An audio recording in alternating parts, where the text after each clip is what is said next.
Hello, thank you for joining me again. Today I would like to quickly talk to you about another project I'm working on and a few tips. I keep writing kids books. I don't know what's going on, but yeah, just last night I came up with this new idea, and I wrote it roughly, and today I did a bit more work on it. I think it's almost like 90% finished. It's called Arthur the Frightened Bunny. I might change the title slightly, but yeah, it's about a bunny who's very anxious and frightened about doing things, and who loses his friends because of that. So he has to go venture into the world and do things so he can gain back his friends and maybe make new ones. Anyway, I hope that gives you an idea of what I'm dealing with.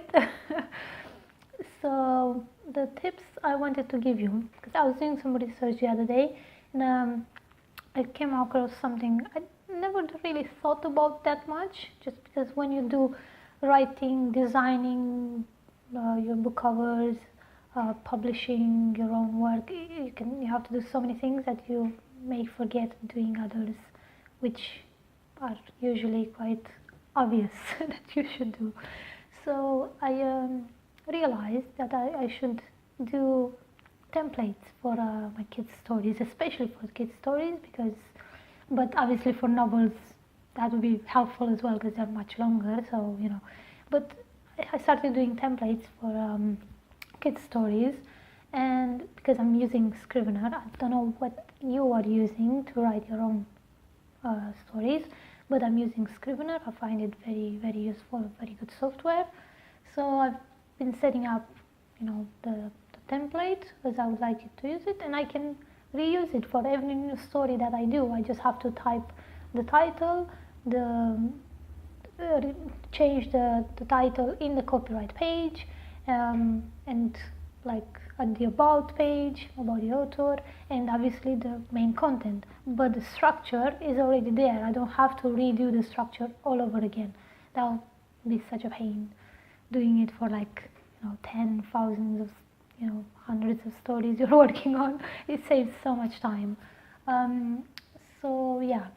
And another thing I wanted to talk to you about, many of you, if you're independent creators, be it a writer or a photographer, like I'm both, but whatever you do, design or edit content for other writers maybe, as I said, design book covers, maybe doing formatting, you're very good at formatting, whatever stuff you do to maybe gain some money so you're able to sustain your independent work, like your stories, to do your own stuff, the creative stuff you want to do. You're doing other things, other services for other people in order to gain money. So my advice to you would be, you probably know that if you're a good person and aim to be a professional, you probably know these things because they're quite rational and logical. But some people, they don't really think about those. So when you're doing work for other people, make sure you're professional. You listen to what they give you, the guidelines they give you,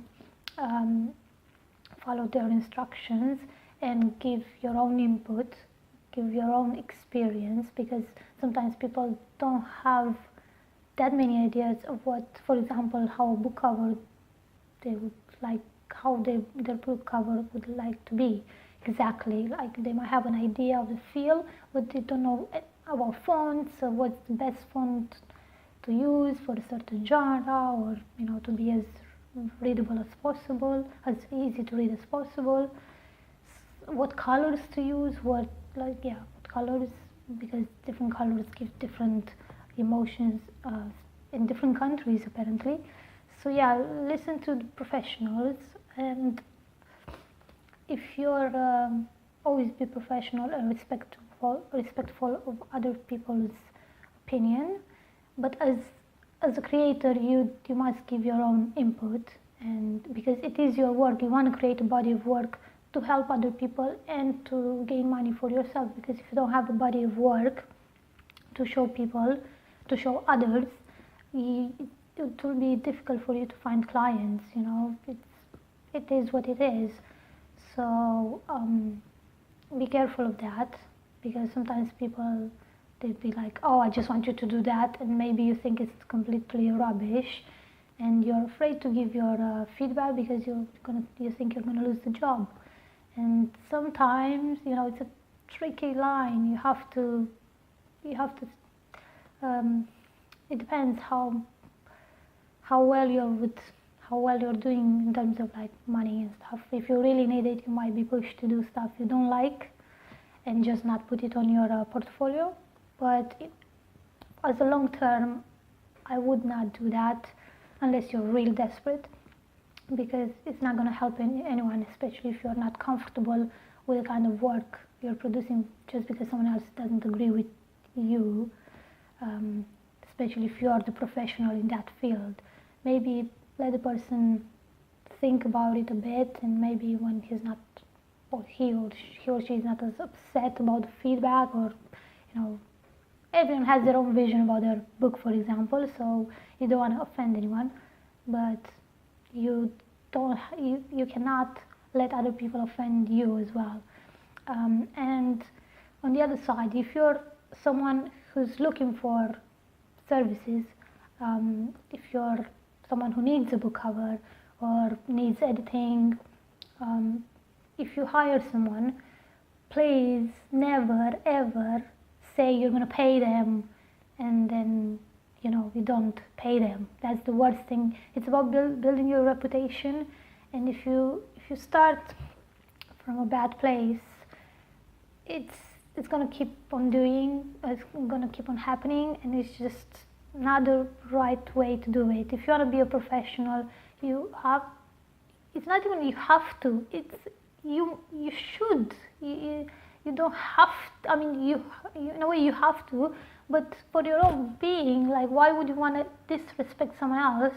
So please pay the person, or if you don't pay them, just make sure you don't use their work, because you can get into legal problems, and that's never good. But overall, just be respectful, provide the person with what you said you're gonna do for them, because if they did the work for you, you have to do the same. Otherwise, it's just bad. It's not a very good collaboration, and it's not even a collaboration, because if you're paying someone to do something, they have to do it, but they're not obliged. If you pay them, they have to deliver the work. But if you haven't done that, yeah.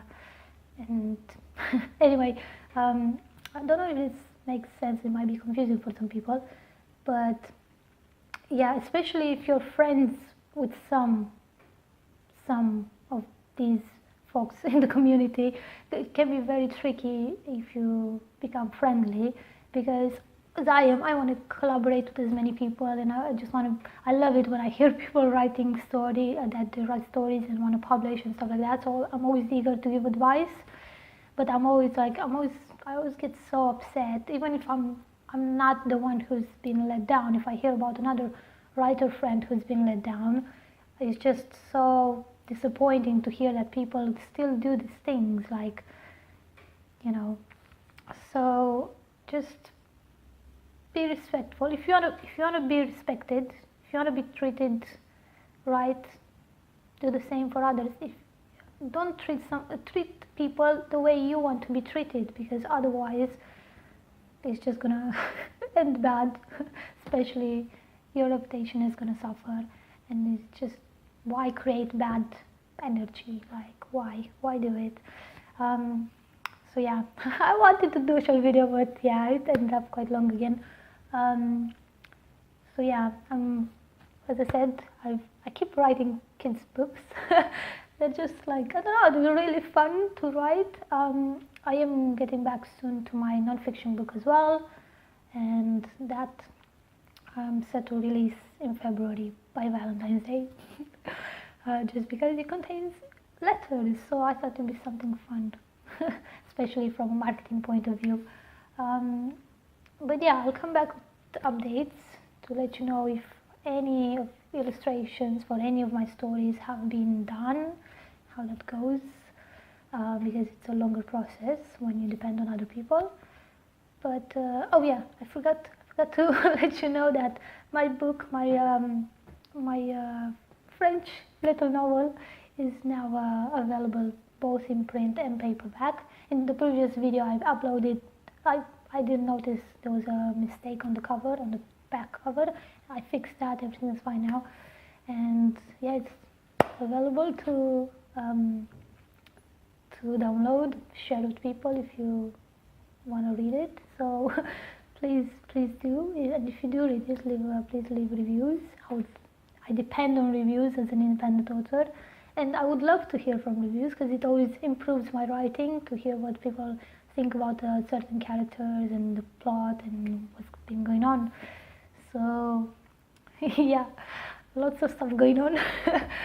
But yeah, I'm just so happy I worked on this little story today. It's under 1,000 words, usually they're a bit longer, but yeah, this one seems to gel quite well. And yeah, this time the main protagonist is the bunny, as I said. It's an animal, so it's not a human being, but obviously we know in kids' stories that animals symbolize human beings, if there's no other human being in the story, obviously. So yeah, thank you for listening. I hope this was helpful. If you have other tips, please let me know, because like formatting your own stuff can be quite tricky. Like, I still have a lot to learn. That's why I'm sharing these, because I know how difficult it can be to like learn a new software, and you don't even think about some things because there's so many things going in your brain, not just story-wise, but like technically. So if you have other tips for me, please let me know. I would love to learn. So yeah, please like, subscribe, share, press the bell button if you want to see the new videos I upload. So please do that, so you don't miss any notifications. And yeah, thank you so much for listening. Yeah, have a lovely evening. Thank you for watching.